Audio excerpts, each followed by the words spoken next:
wanted to welcome in our next guest, actually joining us in studio, and this is a big one for us, for her, for everyone in the world of pro wrestling. It's a fascinating story of a pro wrestling lifer who always wanted to be in the business, got a chance to realize her dream at a very young age with World Wrestling Entertainment, was climbing the ladder in NXT, seemed to be one of those names that was going to be a prominent fixture on the roster, and then at the very beginning of May of just last month, early May, we get the word that she is no longer in World Wrestling Entertainment and NXT to be exact. She was known in World Wrestling Entertainment and NXT as Cora Jade. She is no longer known as Cora Jade. She is now known once again as Elayna Black, which was her name, her moniker pre-WWE, and she is now a free agent. Although she has booked a ton of dates, we're going to talk about all of that, what happened, and more. Let us say hello to the artist formerly known as Cora Jade, now known as Elayna Black. Here she is,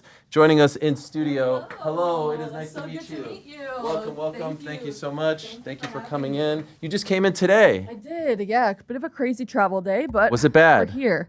Got a flight delay and change. Oh, geez. And almost missed my other flight because it was at the opposite terminal. Oh, God. But we're here. So now you did the thing of flying in on the day of the chat. Yes. Risky, but it worked out. We gotta do. I got my 2 little dogs at home, so they got their little babysitter for the day. Okay. Oh, you're going in and out? Yeah, I'm out after this. Okay. Yeah. So we can't do like a 5-hour interview because that would. Hey, I'm down for whatever. I'll change it. Yeah, my dogs love their Appreciate babysitter. Well, great to have you. Thank you for coming in. Thank you for having me. I know a lot going on, a very exciting time in your life. Is it fair to call it exciting? I would say so. Okay. I would say so. I feel like obviously it comes in waves. Obviously the initial like shock of it all is, even though I feel like I knew it was coming. Okay. I'm just like very weird with like my intuition. I just always have been. I just always have like that gut feeling. So like, was it maybe in like November? I was like kind of had a feeling that like I was gonna be gone, and then just stuff. You know, I was like, it's always the up and down. Like he's like, oh, okay, like it's good, and then maybe like 2 weeks before the cuts, I was like, I think it was in Vegas. I was like, well, I'm gonna make it good because I'm not gonna be back here. So really, like, yeah, I just had that gut feeling, and it's like obviously you don't want that to be right, and I like, like oh my God, don't manifest it, but I always have that gut feeling. So that day I was like in the car going to hang out with B. Priestley, now formerly Blair Davenport. And she called me and she's like, Josh just got fired, her husband. So I was like, okay, I'll keep my ringer on. And sure as hell, like 2 minutes later, I got the call and I was like, okay, it is what it is. Like, okay, so going back to November, because from afar, you're very young, 24, right? Yeah, I'm 24. You've only been in the business a few years. You seem to be someone that they were behind, that they were pushing, working your way up. Obviously, you have the setback with the injury, which we'll get to as well. Why in November did you start to feel like you were potentially on thin ice? Honestly, obviously coming back from that knee injury was horrible. I'd only been wrestling for like a month at that point in November. Like, coming back from that injury is just crazy. Like, I've never experienced anything like that. I didn't play sports before wrestling, so I never had like a major injury like that I had to come back from. So like even just getting to like a month like after that and just feeling like I was in a good place, I kind of had a conversation with somebody who I won't name, but someone I kind of feel I would have had a better experience there if it wasn't for, and not Sean or Hunter or anybody. I can't praise them enough and like my time there and everything like that. But there was a conversation with somebody where I was kind of like, okay, like this is probably gonna be weird in a few months, and it was. So is that unsettling? I guess, yeah, at times, like, because I feel like I can look at it and think about like things that I could have changed or like what I could have done different, and then I guess when you think about it, like there really is nothing, because I feel like I was there every day. I was cleaning up the locker rooms with Roxanne after the shows because we're from indie wrestling. Like, that's what you do. Like, till the day I was gone, like, that's just, like, what you do. And I just felt like you can always look at it and think, like, what I could have done different. But at the end of the day, I feel comfortable in, like, the fact that, like, I got to do so much stuff. I got to do with my best friend, like, so many of my best friends. And I feel confident that I, like, stood on my, like, morals and, like, things that I spoke up about maybe that like other people wouldn't have. Like what? Okay, for example, I'll say this because I did put it out there, like the body shaming stuff. Yeah. Like, and again, I don't want this to be bash WWE because it was my dream. Like, it still is my dream. Like, I have no doubt maybe one day in the near future I'll be there again. But it just is what it is. But I feel like I don't know, like thinking about like my dream was to be a WWE superstar, and then like I become a WWE superstar, and then like I finally like accomplish all these goals. I meet all these people, like my best friends. I got to like me and Roxanne became like even closer than ever, like doing these storylines together. I got to work with Bailey, who's like a hero of mine. Like me and Punk became like he's like a mentor to me now, which I like grew up watching your interviews with him. Like it's just crazy to like see all these things that like happen, and I got to do so much. So I don't want it to be like bash WWE at all, because I'm like so happy with my time there. Like really when I think about it, like I did so much stuff that like I was writing about in my notebook like when I as a kid. So like I'll never like be like, oh my God, like bash WWE. But like I definitely think things could have went differently if it wasn't for certain things like the body shaming thing. It's like I came in at 19 years old. I was like 110 pounds. Like I was so small, and it was just constant comments, whether it was from guys who think they're being funny or I'm not going to name names again, but I remember specifically being told that I wasn't and wouldn't be champion in that company because I looked like I couldn't crack an egg. Wow. Yeah. So This is when you're kind of coming up. You're in the performance center and all Yeah. this stuff. We just put up the tweet here because like it's kind of hard. Here it is. You're responding to someone. Yeah. Can't forget having to go to my own gym outside of work after strength and conditioning that wasn't doing anything for me other than get me body slammed by my boss's coworkers and fans. Crazy. Yeah. Body shamed. Excuse me. Yeah. So like you're being told that like you need to. Yeah, multiple conversations about my body, which Okay. is just I don't think anyone, especially as another man, should be saying that to a female. Yeah. Like especially as I was like so young, and it created like a lot of issues for me body wise. Like, but obviously I gained so much muscle after that. Like I worked my ass off, and then I would go to the strength and conditioning classes, which in my opinion are more geared towards like college athletes and like people who are coming in from college, and they're like working on like just like getting into that type of strength and conditioning and stuff. It never felt like it was like doing anything for my body. So I'm like, you guys are yelling at me for how I look, but you're not really helping me out in the strength and conditioning that I need then. So then I would just go to my other gym afterwards. So it's like Like your own personal gym, like, Yeah. like outside of yeah, WWE so I was world. working my ass off. So then when I saw like that dirt sheet, whether it's who knows, maybe I Yeah. shouldn't have, it was heat of the moment, shouldn't have responded maybe because who knows who even said that and if there was any truth to it at all. But seeing that, I was like, if you only knew like what I dealt with and like how much I had to like progress because of those things, you know what I mean? Like Sure. it's just crazy to me. Like people just they say so much, and then when you finally say something back, they're like, "Whoa!" Like it's like Chill out. yeah, like I like God forbid I say something back like once, you know. But it was just very frustrating, and I like again like when I said that I was like I don't want it to seem like I'm bashing WWE because I loved my time there. I really did, and I loved everybody there. But like there were certain things that in specifics that is just like I'm like damn, like this is my dream. Like I didn't go to college. Like I dropped out of high school at 15 and like finished in a year online so I could like start wrestling training. Like I don't know anything else. So it's like it is like defeating when like things like that happen, but it's like you can only look at it as everything happens for a reason. So that's how I feel. So On social media, on Twitter, when you're working out, you're talking about respect and things like that. Is that kind of what you're referring to? Like, put some respect on my name. That's what was driving you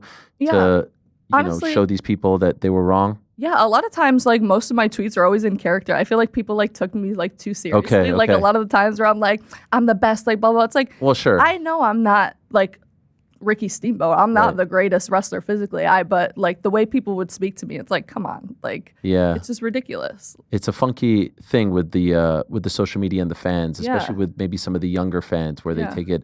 I'm not saying too seriously, but they don't know that you're just trying to Yeah, extend the persona. yeah, exactly. And then now when this happens, we kind of go back and see like, wait a second, was she telling the truth here? Was this Yeah. a work? Was this a shoot? What was it? Yeah. And then some things could come back to, haunt you, so to speak, because when you were just trying to be a heel, now they're thinking you were yeah. disgruntled. Yeah, and I feel like there's like little truths behind everything that you do. Like I would obviously find like motivation in my like character and like persona and stuff like that from real life frustrations, but like never obviously before that tweet was I like actually tweeting like I think I'm this, I think you guys Sure. are this. Like I love character work. Like that's why I fell in love with wrestling. Like obviously for the wrestling itself, but like I was always so invested in like the promos and like the characters and like that's why CM Punk was my favorite because he starts talking and you're immediately captivated. Like that's what I wanted to be. So I felt like that's always what I was like drawn to with wrestling. So that's what I tried to be, if that makes sense. Yes. Between November and then say like April or so, WrestleMania, you're in Vegas. Are you feeling any different, any better, or is it just like a continuous gnawing feeling that something's amiss? Honestly, like it's so weird because I say like I had that first feeling in November that I was getting fired, but I will say like for some reason like even though I had that in the back of my head all the time, those like last 6 months of my career there was the best time I ever had. I don't know if it was because I was like in the back of my head I like thought I was gonna get fired, so I'm like just trying to like live it up while I can and just really really soak it in and enjoy it. But like those last like 6 months from like October to like May, like that was the best times I ever had. Like I got to work with Bailey, like I became super close with Stephanie and Julia, like obviously Roxanne's my best friend, so like we got to do so much stuff together inside and outside of the ring that like I'm so happy that I had those last 6 months. And like I look back at it with like I'm so glad that ended there with all of that. Like and it had like such a good ending for me. I felt like it could have, if anything. Where were you when you got the call? In the car on the way to hang out with B. Priestley and her husband, and he had just gotten fired. So he was in the car too? No, he was at the house. Okay. Yeah, I was going to hang out with them, and she texted me, and she's like, he just got fired. And I was like, okay, I'm next. Called me. Okay. And I was like... Were you given a reason? I asked. I said, was there a specific reason, or is it just the budget cuts? Because I feel like that's what they typically say. And they said it was a company decision, so I'm not going to sit there and argue it. Right. You know? It is what it is. How did you react? I felt like at first I like chuckled, but it was a weird chuckle because it was like oh, I knew this was coming like type of thing. But then like I remember it was like maybe 10 minutes later I pulled into B. Priestley's driveway and she opened the door, and then when I saw her I started crying, and then she like hugged me and we're just like talking, and then like Josh was in there and obviously it just happened to him too.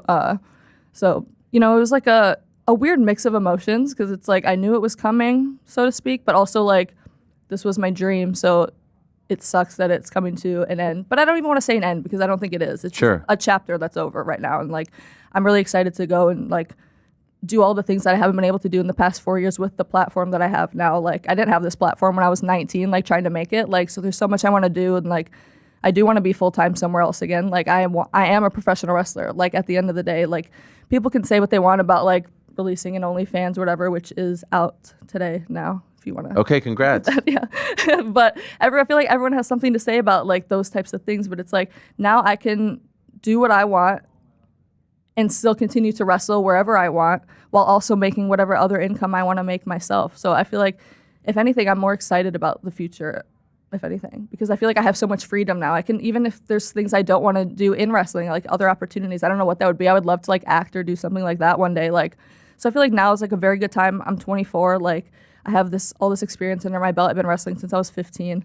I feel like right now is like, I feel like, like I said, it comes in waves here and there, but I feel excited, if anything. Sure. Like, and this is sort of like your big reintroduction because you have 30 days where you can't do anything, right? Yeah. Sometimes it's 30, sometimes it's 60, sometimes it's 90. Why was it 30 for you? I believe NXT is 30. Okay. Yeah, if I'm correct, I think main roster might be 90, but I believe it for NXT is 30. And so I would imagine a couple days you're maybe licking your wounds, you're feeling down, but then all of a sudden, like even just looking at your social media, like you're revving it up, you're building to this, you know, this moment of freedom, right? Early June. And then you've got all these bookings. Yeah. Like we have the list of the bookings. It's crazy. Yeah. Look at these bookings here. We've got some of them. Okay, here we go. Yeah, it's my first match back. This is June 14th, so we're 12 days away. Yes. Okay, then that's Black Label, right? Yeah, that's pretty close to home for me too. I think my family's going to come. Okay, then we've got this one. It's my first time out of the country. Never left the country, so I'll be in Canada. You've never left the country? I've never left the country. Really? Yeah, I just got my passport back from WWE and that I never used. What does that mean, passport back? You give it to them? Well, they have like a copy of it. Okay. So you get it back. But I never Road even got trip, to use it. Nothing? Yeah. Wow, Canada's a great place. I don't know if I'm from Canada. I don't know if like Alberta would be my first stop, but you know. Toronto, and they're I think in July or August. Okay, well let's go. We have the list. Okay. We're going through it here. Here we are in Phoenix, Yes, June 28th. I've never been to Phoenix. So Okay, that was fun. we're knocking them all out. Yeah. And then we continue. Here's a GCW in I'm Hartford. excited about this one. Why is that? Because I've seen a lot of her work and I think she's good, and I think she's I feel like I see similarities like in myself and her. Like I know she was like a big wrestling fan. Like she has a great look. She has a great gimmick. I've seen all the clips of her. She looks great. So I'm excited to work with her. Okay, and who are you talking about here? Zeta Steel. Okay, Zeta Yeah. Steel. We continue. There's more. Which one's this? This is AEW in Ohio. in July 18th Yes, it's in the first Cleveland. Okay, we first time in Cleveland. First time wrestling in, I believe, in Ohio. Okay, general, geez yeah. Louise. This one is interesting. Relatively close to here, Coney Island at the ballpark. Yeah, that'd be fun. Another GCW event. Coney Island has a lot of. Are they famous for hot dogs? The hot dog, Okay. the hot dog eating I July love hot 4th. dogs. Okay, you got to go in the Cyclone too. It's in the outfield there, okay. in the back. Sweet. Any other ones, or was that it? Here's another one, July 27th. Yeah, this one actually I'm excited for too because it's only like an hour away from my house, but I'm also wrestling Izzy Moreno. Okay. You don't know if you remember the big Izzy Bailey fan. She was Oh yes, of course, yeah, yes. so I think that's sick. She's wrestling now and like she's killing it. Like I train with her sometimes and I think it's sick when someone comes up like the same way as me, like just a wrestling fan, like it's all you ever wanted, and now she's great. So I'm excited to work with her. Okay. Any other ones? Oh, there's another one, August 1st. Yeah, I don't know who I'm wrestling here. Jersey? But Jersey SummerSlam weekend. So. Oh, love that. Is there another one? Another one. Yeah, this was the Toronto one, I think. Okay, this is it. And there's Godfather, Legend. Yeah, Mississauga, pretty close to Toronto. And I think that's it for now. Oh my gosh, there's more. Another. September 5th. This one's in the famous Berwyn Eagles Club. Okay, what is that? I mean, it's like, it's just like this bingo hall in like Berwyn, Illinois, but it's forever been like a famous wrestling venue. Like AAW has ran there, like Shimmer and Rise used to run there, like these famous like women's wrestling companies. So it's just like a historical little building. I love it. Just like a little bingo hall. Was that the last one? Oh, there's more. Okay, no, this GCW is the schedule. This is the complete. Okay, yes. So man, this is unbelievable. Yeah. I feel like most people when they become free agents don't have this much booked. I just wanted to get right back on it. Like, I don't have time to waste. Like, yeah, I still want to do other things and just like creatively, like, just find myself at this era in my life. But like, I have all weekend free, or all week now free to like create myself and create what I want to do. And now I get to go wrestle wherever I want, like travel the country and like meet new people for like on the weekends. Now I feel like this is like the best thing for me right now, like what I need. So what I think is interesting about this is obviously you have incredible work ethic because you wanted to get right back on the horse, and maybe you've got like a little bit like I'm going to show you, right? Yeah, which is bit fine. Of a chip on my shoulder. That's okay. Yeah. But I saw some people like implying that you were lazy, right? Which would run counter to this attitude. Yeah. So where did this come from? I have no idea. That's why I made that tweet, because it was just like you people have no idea. Like you hear whoever it comes from, you hear one little thing and you run with it. Like like me and whoever and like our lives, and it's like I can't express to you enough. Like I don't know anything else besides wrestling. Like I would wake up, sometimes go to my gym before the PC, my own gym. Then I would go to the PC, do the ring training, do the strength and conditioning training. Then we would have TV on Tuesdays. Then we do it again on Wednesdays and do like skull sessions, we call them, or like watching matches back. Oh, wow. Then we do it again on Thursday. And then we have live events Friday, Saturday, and my only off day is Sunday. And then I'm like training other places too. So it was just like this weird thing. And it's like, if you guys only knew like how often I was going in with ideas that were never used, how often I was going in and like talking and like trying to like make connections and make story and just do all these different things, and it was like I was just constantly shut down or like just we'll get to it, and it's like I tried, I feel like, as much as I could have, and it kind of gets to the point where it's like I kind of like throw my hands up. It's like, what more do you want from me? Like, and then another thing, which I feel like the lazy thing, I feel like it also comes from like I always see people tweet about like, oh, you're so injury prone, like you've had multiple injuries, like blah, blah, blah, blah. And it's like, I've had one knee injury. Right. But people, I think, go back to when I got my boobs done, like the 3 months or like right before that, because I was out for like 3 months. So I was out for 3 months, and then I had only been back for like, I think like maybe a month, if that, before I tore my knee again. But it was like, I never like talked about this because I feel like it's just like a very personal thing, but like, I feel like I do want to say it because like it's like one of those things where it's like if you only knew what I was going through, you're pretty messed up if that's what you're saying to me. Because like so in January of 2023, it was like the very late January, I was supposed to wrestle Lyra Valkyria on TV on Tuesday. And long story short, I'll spare you the details. Long story short, I ended up in emergency surgery in the hospital the night before, literally almost dying and bleeding out because I had an ectopic pregnancy that had failed and it exploded and like made me internally bleed, and like I was rushed into emergency surgery because I was like this close to bleeding out. But thank God I went, because I literally was thinking, I just have to get through the match tomorrow. Like, I knew something wasn't right, but I was like, I just have to get through the match. Like, I'll get through the match. I'll get through the match. And then, like, I'm, like, bleeding. Like, and I'm like, I have to go to the hospital. Wow. Like, and I got there, and it was, like, an 11-hour wait, they, like, told me. And I was like, I can't. So then they checked me or whatever, and then immediately rushed me into emergency surgery. So I dealt with that. So I was like, Jesus, like, I'm going to miss. And how does that happen? So what had happened was I don't know if you're familiar with the I'm not. IUD birth control. Okay, yeah. It's like it's inserted in you. It's like a 99.9% like success rate, but they warn you beforehand, because it's like a 5-year thing. So you like are protected for 5 years. But they warn you of ectopic pregnancies beforehand, which, if you're not or anyone else isn't familiar, it's where like the egg is implanted outside of the uterus in the fallopian tube, and that causes the fallopian tube to explode. Oh. Obviously, you internally bleed, and it's very extremely life-threatening, obviously to the baby or whatever it was, but to the woman. So I was always scared of that in general, because I have health anxiety anyway, so I was always worried about that. So I kind of, again, my intuition, I was like, I know what's happening, like, I gotta go. So we did that, had the emergency surgery. They ended up having to remove my left fallopian tube because it was that bad. And then I was just bummed about missing stand and deliver. Like, I was like, I cannot miss stand and deliver. But then, like, after that, I felt like, I guess nothing has ever happened like that to me before. I never realized, like, the effects of it and stuff like that. So, like, after I came back, like, those few months, I was just the most mentally depressed I have ever been in my entire life. Like, I remember calling, like, one of the WWE doctors and being like, I need to, like, go somewhere. Like, I'm not okay. Like, I'm not okay right now. Like, this is not okay. And I don't know what it was, because nothing was really wrong. But I guess, like, I learned later, it's like you deal with, like, even from that, like, the postpartum, like, depression and just stuff, like, dealing with that is so intense. And I was, like, 22 years old. Like, 23 years old. It was insane, like, the craziest thing I'd ever experienced. So then I went back to work, and I was just not there mentally. Like, nothing to do with work. I just, like, I literally didn't realize, like, the toll that takes on you, like, as a person. So I was like, obviously I had always wanted to get, like, my boobs done. I'm not going to sit here and say I didn't, but I needed to go away and take time off, or I don't know what was going to happen to me. Like, mentally, I needed to take that time off. So I did that in my time off. Like, that's what I chose to do. And I took that time, like, over those, I was out for like a month and a half. And then when I got that done, like 3 months. So, like, I took that time to, like, really get myself mentally right. I felt good. I was ready to go. Like, I was so excited. I felt good, like, mentally, physically, emotionally. Like, it was probably the best I ever felt. And then I came back, and then it was like I had just went through a really bad breakup, and then it was my birthday, and then I tore my knee. So it was just like back to back to back to back to back.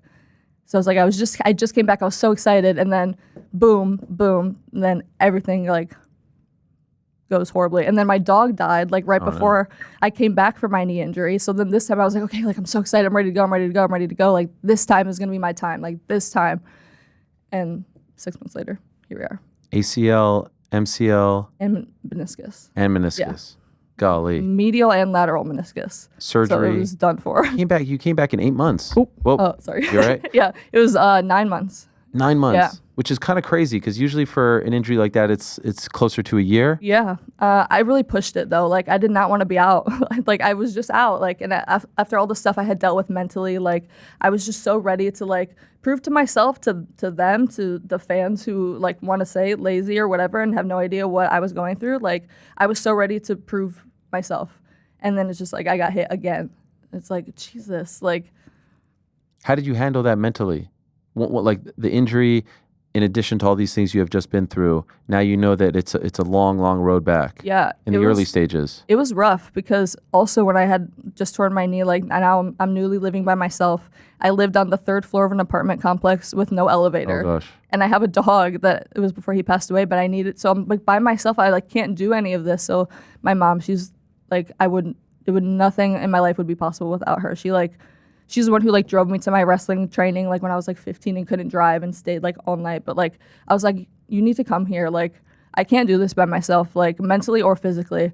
So she ended up quitting her job, and she lived with me for, like, maybe, like, 2 months, and just, like, helping me with my dog, helping me mentally, because I was just a wreck from everything. And, like, taking care of my dog, because I couldn't go down the stairs. Like, I couldn't put any weight on. I could barely get in the shower. Like, it was horrible. But, like, if I don't know what would have done if I didn't have her there, because she just let me like, I'm also a very like guarded like person. I don't like to like cry in front of people or like express like emotion like that, but she was just there and like just let me cry. Like she took care of stuff I didn't want to have to take care of, like when I couldn't do it, like mentally. It like she was just and to this day she's just always there. So like I would definitely could not have done it without her. Were you worried? You know, it's a very competitive industry. Were you worried that the time off would be sort of like an out of sight, out of mind thing, and you would lose your spot? Definitely. I feel like that's just natural. But like obviously I'm also not. I didn't come from like another sport. Like I didn't come from a crazy college athlete with like, which like props to all of them. They can do the craziest stuff. Like the way Kalani picked it up like that, like I love her to death. Like there's so many talented women there, and it was like watching these people. It's like I didn't do any of these sports. Like I can't do crazy flips. Like I can barely do a cartwheel. Like I just love wrestling, and like I just want to like be a wrestler and like be a creative storyteller and like all this stuff. So obviously that did like come in the back of my head. Like, am I getting like passed up? But like I always feel so like confident in my passion for wrestling, because my passion for wrestling got me here. My parents didn't have money. Like I didn't have like a lot of resources. Like I made it because I loved wrestling. So I felt like that's just always been like my thing. Like if I love wrestling, like I'm gonna make it. So it's like obviously it's like scary to think about, but I always had in the back of my head like this is my dream. This is like I'm here for a reason. Like I'm meant to be here for a reason. So I feel like that's kind of always been my mindset, but it does seep in every now and again. But so tell us about the beginning. You grew up in Chicago. Yeah. You say tough environment. You said your parents didn't have a lot of money. No, I don't want to make it seem like we were like poor and struggling, but we just like my parents had like regular people jobs. Like we lived in a townhouse. Like it was pretty small. Like we didn't have a lot of money. Like, but they were always so supportive and like made it work even when they probably couldn't. Like they found ways to make it work. Like I remember when I told them I wanted to drop out of high school and become a wrestler, because the training place I wanted to go to was like an hour away, and they trained from like 8 to indie wrestling is like they have their own schedule. Like it's crazy. So they would train from like 8 to like sometimes midnight or like 1 in the morning. So like I was like, I can't go to school at like 6 in the morning the next day. Like I want to be a wrestler. Like so I remember like I either wrote them a note or made them like a PowerPoint. I've done both in my life. I think it was a note, but I like wrote them like a really long like letter, and I was like, this is why I need to leave school. Like I'll finish online. Like I think I'd found a place where I could finish online in like a year. So I was like, please like let me do this. Like I'll try college for like a little bit, but like I'm gonna just please let me do this. And they were reluctant, but they did, and they helped me. Like I got out of school my freshman year, and then I did this program. I don't remember what it's called, but I think I finished high school 2 years early. Oh, wow. Yeah, so you did finish? Yeah, so I did. I have a high school diploma, but I was doing it online and then like working at Culver's, which is like a burger place in Chicago, to make money for tickets to go to WrestleMania, and then like training. So which WrestleMania? It was the one in Orlando. So okay. Was that 33, I think? Yeah. So where does the love of wrestling start? It's so weird because now I'm the only one who like loves it like that, but it started because of my younger brother. Okay. So like I remember I have like a very specific memory. It was like my dad and my younger brother like just flipping through the channels. I remember him showing him like SmackDown or something. So this is probably like 2009. So I was 8. My brother's 3 years younger than me, so he's probably like 5. And I remember him like showing it to him, and I thought it was like, oh, this is so stupid. Like I don't care about this. Like, oh, whatever. So maybe for like a month, like they would watch it, and like I was just like, oh, this is so stupid. And then eventually I started watching it too, and I was like, wait, this is kind of cool. Like, and then I was invested in it, and then my brother was like, this is stupid, I'm not watching this. He's never been into it again. But for some reason, I remember sitting there and my dad was like, you know, real people do that. Like, for some reason, it just didn't click in my head that like, those are real people, like that can just go be wrestlers. So I think from that moment on, I was just like, I'm going to be a wrestler. Like, wow. So it was just. From that age, from like 8 or so? Yeah, I literally. And are your friends into it? No. So you're the only one? Yeah, no, I got made fun of a lot for like wanting to be a wrestler, but I think by other kids. Yeah, because it's like, oh, it's fake, like that's stupid. But I never cared. I just here you are with the belt back in the day. Oh yeah, there I am. How old are you here? That was in 2011, so I think I was 10. Okay, and where are you? Are you at an event? Yeah, I believe it was a house show. I think it was in Indiana, which is like an hour from my place. But I remember my parents took me and my brother, and that was like I think one of the only ones he ever ended up going to. But was your dad into it? He wasn't into it himself, but he thought it was just something cool that like we would be into. I think every parent like watches it like early on, but like he wasn't like a super fan. I think he just thought it would be cool, and then I was the one who was like, I love this, I want to be a wrestler, which I think is the opposite of what they thought was going to happen. And was punk your favorite off the bat? Yeah. Okay. I feel like I had a few. I think Edge was one of my first favorites, as well as Punk, and then like Mickie James. I remember her being like my first like favorite female wrestler. But I remember the reason Punk became a favorite of mine was because at that time that we all started watching it together, like my dad and my brother. It was when Punk was feuding with Rey Mysterio. Okay. And he was like singing "Happy Birthday" to like Dominic and his sister. I don't know if you remember that. It was forever ago. But I remember my brother was obsessed with Rey Mysterio and he loved Rey Mysterio. So just out of spite, I was like, okay, well, I like this guy. And then it just ended up being like, oh, he's from Chicago and he has like tattoos and he's cool. So just became like straight edge. Yeah, it just became my favorite wrestler. Wow. Yeah. And the famous clip where you meet him. Yeah. Was that the first time you ever met him? Yes. And it was after. So here it is. Actually, no. That's actually the second time. This is an autograph signing.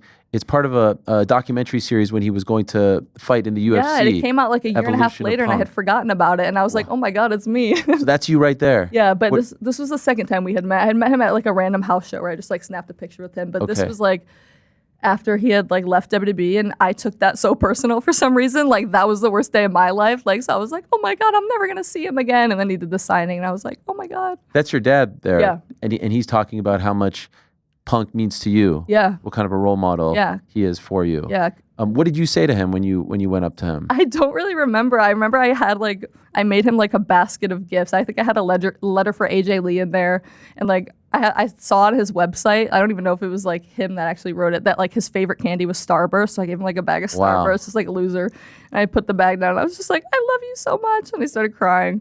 I don't even think I really said anything else to him, but I know my dad was like, she like really looks up to you, and I did anything I would do was like in the back of my head I'm like, CM Punk would hate this, like I don't want to get in trouble, like I don't want to do something bad. But did you watch him in the UFC? I did. Okay, so even you probably weren't a UFC fan, but you were supporting him. No, but I actually was doing MMA at the time myself. Oh wow. Because I think I was like 15. It was like right before I first started wrestling training because no other place would train me. I was too young. So I was like, I'll just do MMA for now instead. I did Muay Thai for like a little bit. But it was like at the time that he was doing that. I don't say I did it long enough to like actually say I did it, but like I did it for a little bit and he was doing it. So I was like, did you do it because he went to the UFC?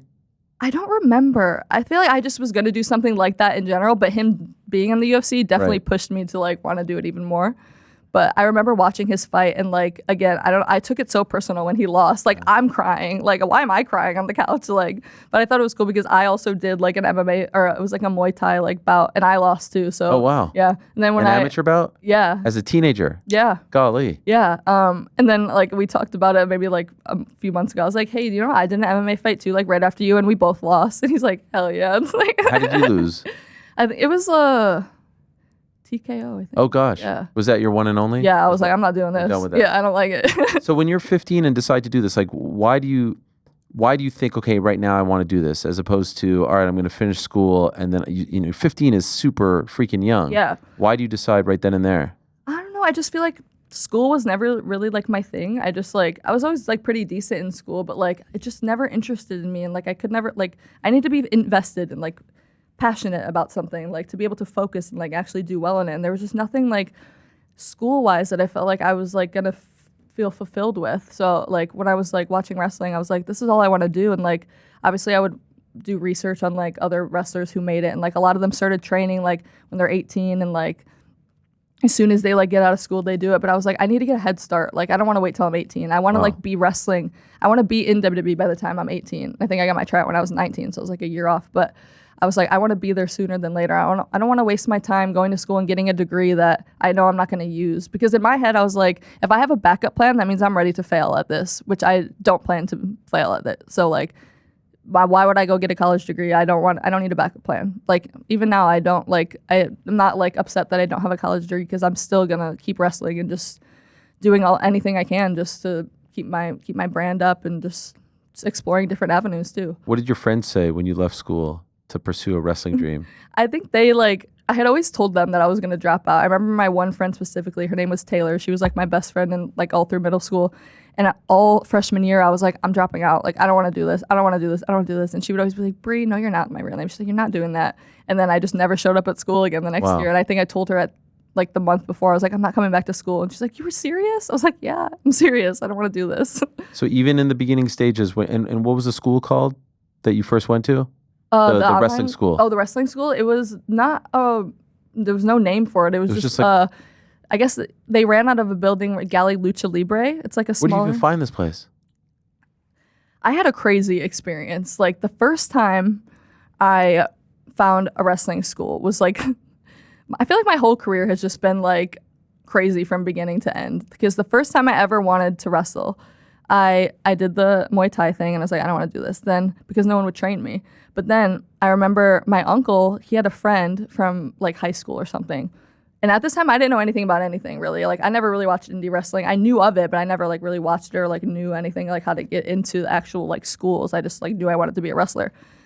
And I remember he like called me one day and called my mom and he's like, I have this friend. He like runs a wrestling school. Like he says he can get her to be a wrestler for like 6 months and he'll train her for free. So I was like, okay, hell yeah. Like it sounds good to me. Like, and obviously my parents didn't know either. Like it's my uncle's friend. Right.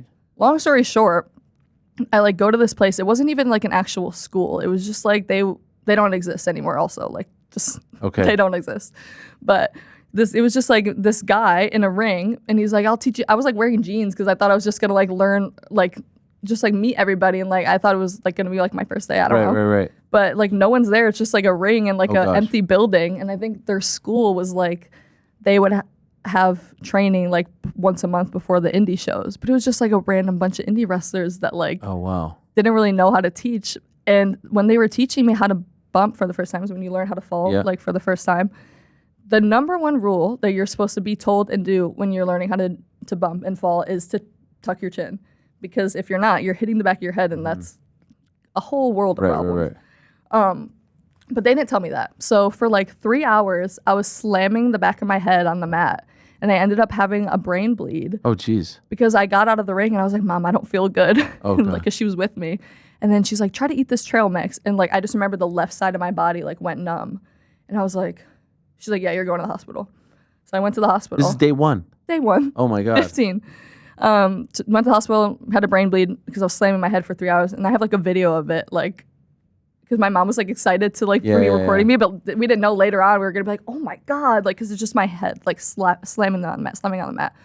But I didn't know that was the wrong way to teach somebody. I thought that I just wasn't strong enough to be a wrestler. Like I thought that was just how it is, and like I was like, I'm just not strong enough to do this. So like for probably like 6 months after that, like I stopped watching wrestling. I was so heartbroken, like because that was my dream, and I was like, so it was just that one. Yeah. Okay, and you couldn't go back. Yeah, I was for like, a minute. I can't. And my mom was like, absolutely not. You're not going back there. Like, so did you go back to school, or you were just chilling at home? No, I didn't. Okay, but despite the fact you weren't training. Yeah, so I was like, I'm gonna give it like another shot. So then, I ended up. I don't even remember how I ended up finding like my actual trainer. His name was Bryce Benjamin. Now it's the Freelance Wrestling Academy. Is like become like a brand now, but I remember I just like, I think I like Googled it or something, and I just like found him in like this place. It was like at the time it didn't even have like a school title. It was just like Galley Lucha Libre was like this wrestling place, and then they would train in like this place that was also like a half indoor soccer field. So it was like half indoor soccer field, half wrestling ring with like no air, no heat, like in Chicago. So we're like dying or freezing like at all times. But I remember I went and I told him the story, and he was like, oh my God, like.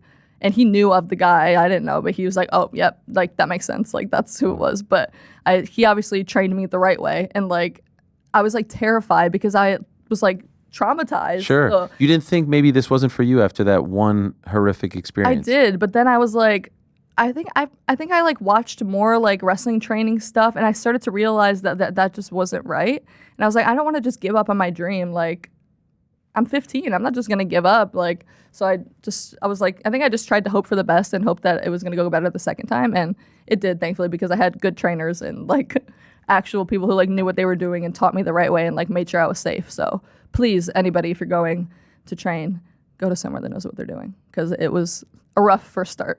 How long before you have your first match? Honestly, I trained for like 1.5 years before I had my first match. Wow. I think it was because I had like a lot of fear because of that, like just a lot of mental fear and stuff. Like it always held me back. So then I remember I trained for a while, and I also just like didn't do any other sport really before that besides like the MMA thing for a little bit.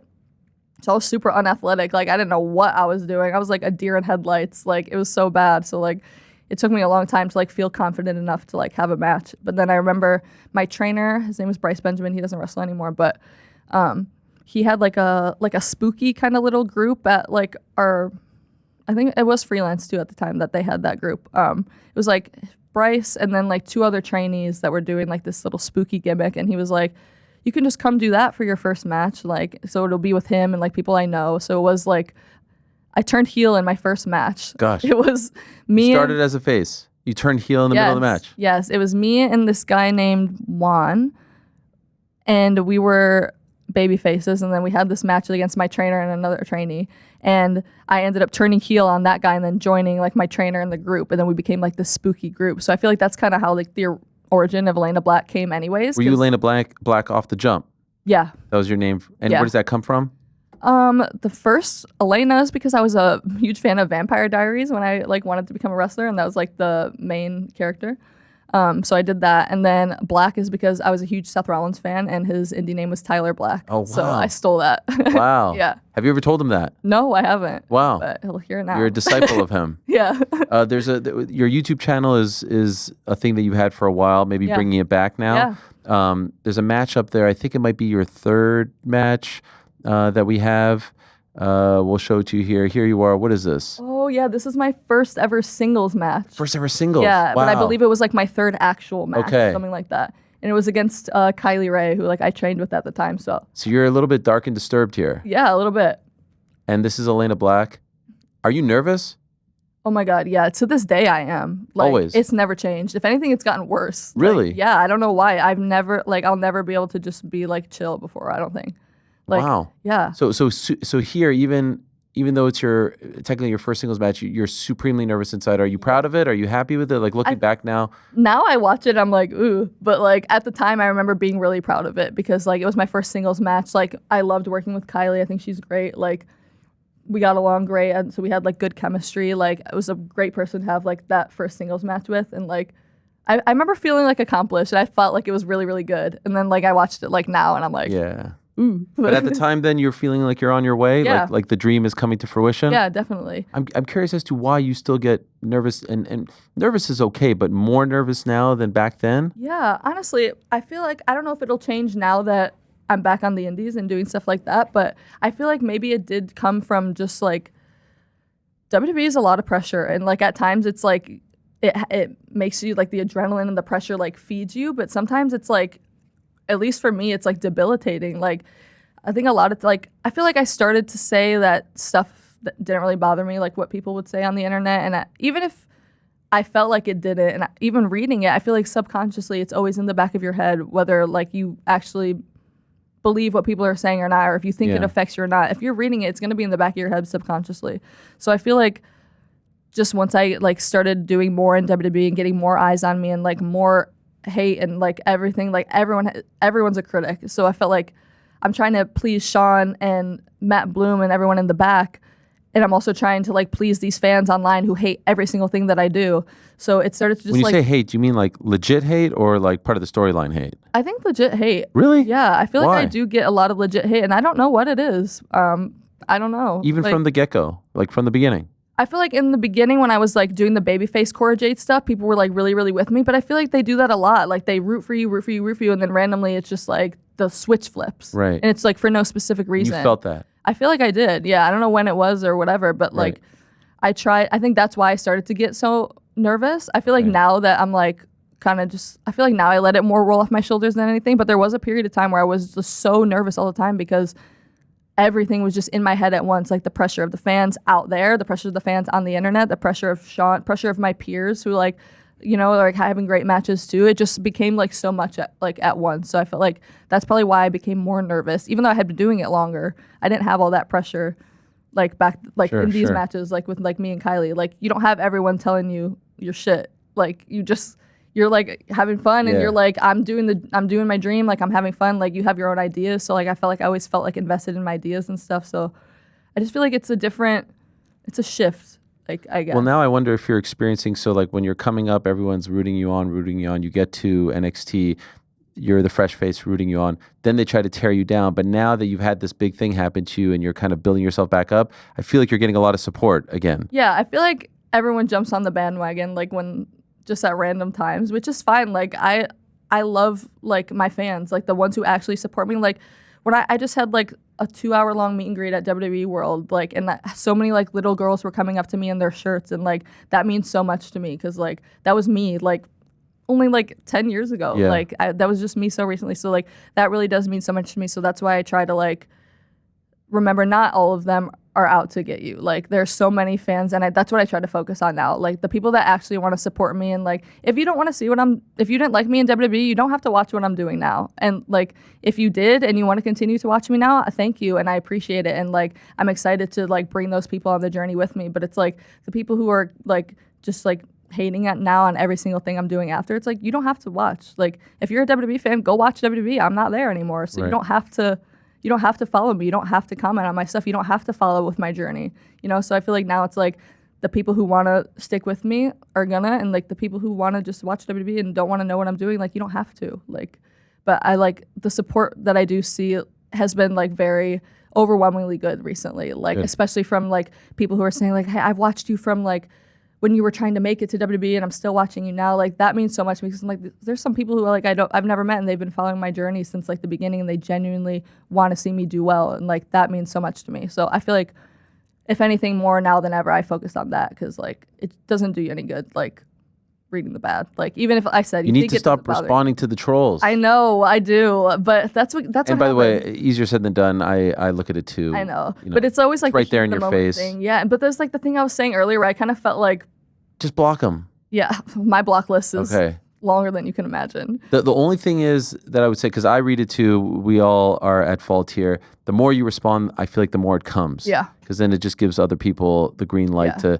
try to get noticed by you, Definitely. right? And it's you're never going to get anywhere anyways. Even if you're 100% feel like you're right. They'll twist it. Exactly. It's never going to get anywhere with them. So it's like, for you, this is like a shitty part of your day. For a lot of them, this is the highlight of their day that you responded to them. Yeah. Don't give them. Someone once told me, our minds are not hotel rooms. Don't let people check in and out of your mind, right? And so, you know, don't give them that satisfaction. Exactly. And again, I bet the guys in the back are laughing because I let this get to me too.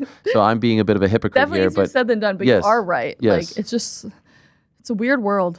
It is a weird one. Now, how did you get the call to join WWE? It's first a tryout. Like, how did this all come about? So I was doing AEW actually for like a few weeks or a month or two before like my WWE tryout, and I thought I was gonna end up at AEW. Dark matches? Yeah. Okay. Yeah, I did a few dark matches, and I loved it there. Like, I thought I was gonna end up there first. I remember like I had like, because it was just at the time like it was like the end of 2020, like I was kind of picking up steam on the indies, and like people were doing dark and stuff, and I felt like I was gonna end up there, and I wanted to end up there. I remember I had like, I'm very big into like manifestation and like just like I told you, like my intuition and stuff. I remember I made, so stupid for me to like, and embarrassing for me to say now, but I remember I made like a fake Elayna Black is All Elite logo, yes. and I put it above my bed. Wow. So whenever I went to bed, I would like manifest it every night before bed, and then it just ended up being like I got the WWE tryout the same month that I was doing AEW, and WWE made me an offer before AEW, so I took it. But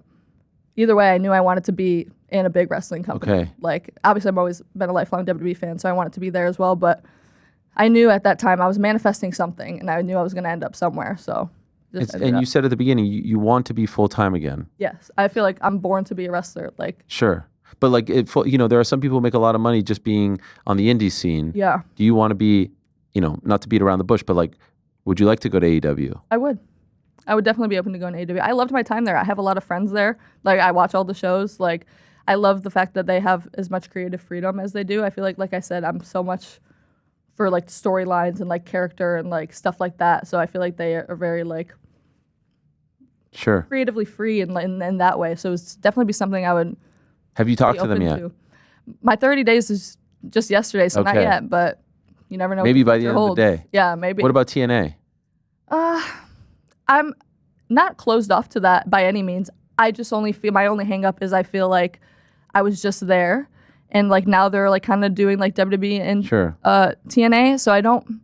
It almost feels like I need to like step away from all of that for that world for a second. Like, I love TNA. I would definitely work there again in the future. Just right now in my time, I feel like they're too close knit together right now. Like, it will be better for me to like kind of branch off and just kind of figure it out. Japan, overseas, I would love open to go all to of Japan. this. Yeah, actually, right before COVID, I had written up an email to B Priestley. It was actually Wow. it was before we became friends because she was like super into like with all the girls at Stardom and like ran training and stuff.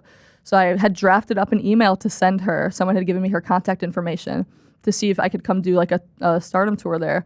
But then COVID happened and everything stopped. And then I never sent the email because everything got shut down. And then I just never ended up going there because then I got signed. So I definitely wanted to go there, and it's always been like a goal of mine. So Have maybe you now. talked to, there's a lot of examples of people killing it on the indie scene now, indie scene. Have you talked to any of these people, or are you just kind of doing this on your own? Yeah, I've talked to a lot of people. I feel like Matt Cardona is a great example. yes. Like the indie god. Like Yes. he's just made such a like great life and brand and stuff for himself. So like I have his number. Like I talked to Chelsea because she's one, married him, and two, she got fired. So she's the best example of this door hasn't closed for you. Exactly. And she had great advice for me. So like Okay. I look at her as like an inspiration. Wherever I end up one day, I don't know where. I don't know if I'll ever be back in WWE. I have no idea where I'm gonna end up. I just know that wherever I do end up, I wanna make sure that it's better than what I was before and use this time to really blow up and make people be like, oh shit, like this is the better version of Elayna Black than we've ever seen. Like, and I feel like that's exactly what Chelsea did. Like, 100%. she took the time away, built herself, did all this stuff. She took all the indies. She like was invested. She loved wrestling. Like, she really built herself. And now look at her. She's like way better than she ever was. Like, and she There's so many examples of this. Like the greatest example is probably Cody Rhodes. Exactly, Right. me Who too. left and built himself back up. Drew McIntyre did the same. And then Chelsea did an incredible job. And look at her now. Matt's still in the sort of like, I feel like his story's still being written. Yeah. And he's trying to work himself back up. But it sounds like you're not closing the door on WWE in the future. You're not trying to burn the bridge. You're Absolutely not trying to. not. Like I said, like I feel like it's it's only normal as a human and as someone who is a passionate adult in their workplace. There are gonna be things that bother you and frustrate you. It's only nature, and if there wasn't anything that bothered me or frustrated me, then I don't care enough. Like I cared and things bothered me and frustrated me because I loved it so much, and I still do. So I'm definitely not closing the door on that ever. Like. If anything, I loved my time in WWE. I have really nothing bad to say other than there were a few things here and there that, I didn't like. But, like, did that mean that, like, I never want to be back there and that was the worst place? Absolutely not. It was my dream. Like, I still, like, all my best friends are there. Like, there's no, like, ill will or anything like that. I feel like if anything, I need this time and, like, I'm excited for this You time. can now write like the stuff that you can do now, the creative freedom that you have now is going to take you to another level because you don't have to rely on a writer or a company to tell you what to do. So I think this will be beneficial. The one promo that you did that like really opened my eyes, which I thought was supremely impressive. You were talking backstage at NXT, and this is right when you came back and Punk came back. You know the one where he walks up, yeah. and you went from, at least to me, tell me if I'm wrong. Like you were in character. I don't know if you knew he was going to show up, but then you get super emotional. And so then like the real you comes out and then you go back to in character all within the span of 90 seconds. Yeah. You know what I'm talking about? Yeah. Which one? I do. That's not easy to go for, especially when you're like on the verge of tears again. Yeah.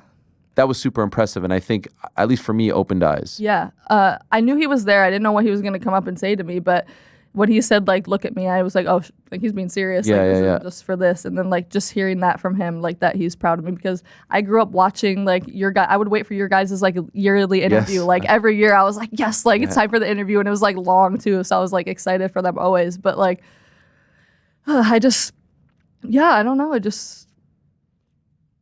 I was giving you props because of the talent that you showed going from Oh, yeah. I totally in forgot. character to out of character. I forgot what I was even saying. Yes. But yeah, it was just so weird to like, and cool at the same time. Like this person I grew up like watching, and now he's like And coming you're back at the company together. Exactly. It was like crazy. my return and his like return to NXT or whatever.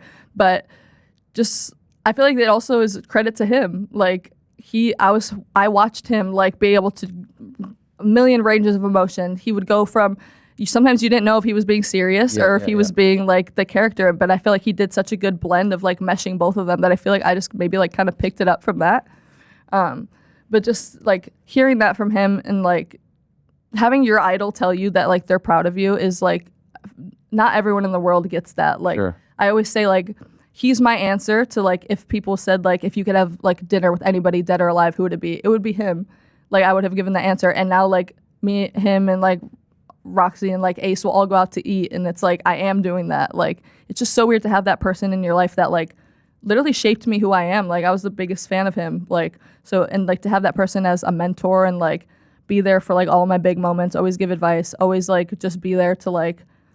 He was the first person I talked to after I got fired. Okay. Just on the phone, talked to him. Literally the very first person. Good advice. He's been through ups and downs. Yeah, he's like I feel like the best person Right. you could get advice from. Right. Like, obviously he's been through it all. He knows what he's doing, and like, he always tells me to like. He always gives me advice to not do necessarily what he's done, and like say things like too early, or like say things when you feel them, and like just like to control your emotions. So I feel like that's what he's always been very good at, like helping me realize is what I need to do, and Sure. like just always gives like good advice in those times, and just I like couldn't be more thankful for him. So I feel like he's shaped me so much as like a wrestler and like growing up and as a person, but like the promo skills, I feel like all of my promo skills are like him, AJ, like John Moxley was like another great one. Like I always watched like people like that who like were able to be real, but also like be so deep as a character. Like, so I feel like that's where I like pick it up from, I guess. A lot of people reach out when you got the news. A lot of people offering support. Yeah. That must have felt good. Yeah, definitely. Like I think I said it to Roxanne. It kind of felt like I was like, it was such a weird feeling. It felt like being alive for like your own funeral. It's like, I'm like here, but everyone's like tweeting like I'm not here. It's like I'm watching like the death of like Cora Jade essentially. Like, so it's like weird and sad, but also like so many like good things and like so many like memories that maybe I had like not forgot about, but like people would put like all my like NXT stuff together and like send me stuff, and it's like stuff like I forgot about. I'm like, oh, like that was so fun. Like it was good to like get the support and then like just be shown like everything I really did do, like that I was only in my wildest dreams like as a kid. So I don't feel like, obviously there's so much more I want to do, and I'm only 24 years old. Who's to say I'll never do it? Sure. But I'm very happy with how my career went. Like I feel like I really did. Like obviously I would have liked to win that NXT title at some point, but I feel like other than that, like I got to do so much. Like I'm really like I have nothing. I had an action figure that was like always my dream. I had shirts. Like I had so many dreams like that. I know like I'm happy and proud of that I got to accomplish. So I don't. Well, I would say you're speaking in past tense. Went, had. I think there's a lot more to happen. And you posted something today, sort of implying that Cora is dead for now. Yeah. What are you trying to say with this teaser that you put out? Yeah. So I kind of video's coming out June 14th. Okay. The day of your first match. Day of my first match. So it'll be out before then. But I had this idea, kind of similar in WWE. I had like this kind of idea that I had presented that I wanted to do. I'm not gonna like give away too many details because it's gonna be in this new video, but like a little bit of aspects, I had like these ideas and it never really went anywhere. So then after I got fired, I was like, obviously you have all these emotions and all this like time and everything. There it is. So I had like so many little, I had a vision, but I didn't know how to put it together. I had like little aspects here and there that like I knew I wanted to like do and put a video out to like get people's attention and like more so, I don't know if it's like a rebrand or like maybe a mix of like the old me and like the Cora Jade, the current Cora Jade. But I had this idea, and then I had talked to this videographer. His name's Kyle. He's worked with like done like music videos, like worked with other athletes, whatever. He's done a video with Matt Cardona. He sent it to me because I posted that I needed a videographer. I didn't know exactly what I wanted to do. I just knew I had like some type of idea. He hit me up. We started talking. I gave him like a very loose kind of like rundown of like ideas I had. And then he's incredible. Like he like took the little pieces that I said and created like a movie, and like everything he said to me was like I couldn't have said it better. Like that's exactly what was in my head, and you just created that. So I flew to Chicago like 2 weeks ago because he's from there, and I wanted to see my family anyway. So we rented out a studio and got like videographers, we got like props, we got like his sister was helping with makeup, like we got like all these people to help us, we got like all these different little scenes, like we were shooting for like 12 hours, like all these little different scenes, but so that's what that is. But I don't want to give away anything else because the whole video is going to come out. You can create all of this. Exactly. So, like this is the stuff that I love, like being creatively free like this, and like being able to do, I feel like a lot of what was kind of taken from me when I got signed, because I felt like what I was when I got signed isn't what I was in WWE, because I feel like I was kind of molded, and like they didn't really like some of the stuff that what I wanted to bring back from like my previous Elayna Black character. So now I feel like I get to like do all of that now and like have my own like vision. Like all of that was like my vision in my head that he put together, and like just way better than I could have ever even imagined. So I feel like it's like peeling back some layers and like some vulnerability that I feel like I've never shown before. So it's a mix of like the new me, the old me, and like present, something like that. So Are you getting crap for the OnlyFans? yeah. You are? Yeah. Yeah. More than you expected? Oh, no, as much as I expected. Okay. Yeah. What's your response? That's all I gotta say. Like, it's ridiculous because it's just crazy. It's 2025 and people are still trying to tell women what they can do with their bodies. In my opinion, it's ridiculous. And like, people can show what they want to show as their bodies, but it's like, I feel like people are only mad because now they have to pay for it. Because if I was posting a bikini picture on Instagram a month ago for free, every guy on there is like happy about it. But now if I'm not going to be posting that on Instagram and now you're going to go to my OnlyFans, now you're mad because you have to pay for it, but you were going to do it anyways for free. You're just mad that now I'm profiting off of it and I'm still being able to make other income other places and still wrestle at the same time. So it's like, if you think that's bad, that's on you. Don't subscribe. I'm not asking you to. Mm-hmm. Like, you don't have to. Like, I've never been concerned with what other people are doing with their body and how they're making their money. So power to you. Is what it is. Yeah. What's the 444? So this is I always heard about like angel numbers. I don't know if you're like familiar with that, but like I know 1111. Yeah, it's like some people will say like if they always see like a certain number like all the time, like always like very coincidentally, and that never really happened to me. Like, and I would always see people like have those numbers and stuff, like whether it's like 777 or like 1111, whatever. And I was like, that never happens to me. Like, I guess I'm just missing something. I don't know. But a week before I got fired, I started seeing 444 everywhere. Wow. Everywhere. And then I looked up the meaning after I had gotten fired because I kept seeing it. And it means like, I'm probably butchering it now, but like, it's like basically essentially like a growth or rebrand period, a rebuilding period. Wow. Like essentially you're being like shown that like you're on the right path. And so I was like, well, I keep seeing that at this time in my life. That's really weird.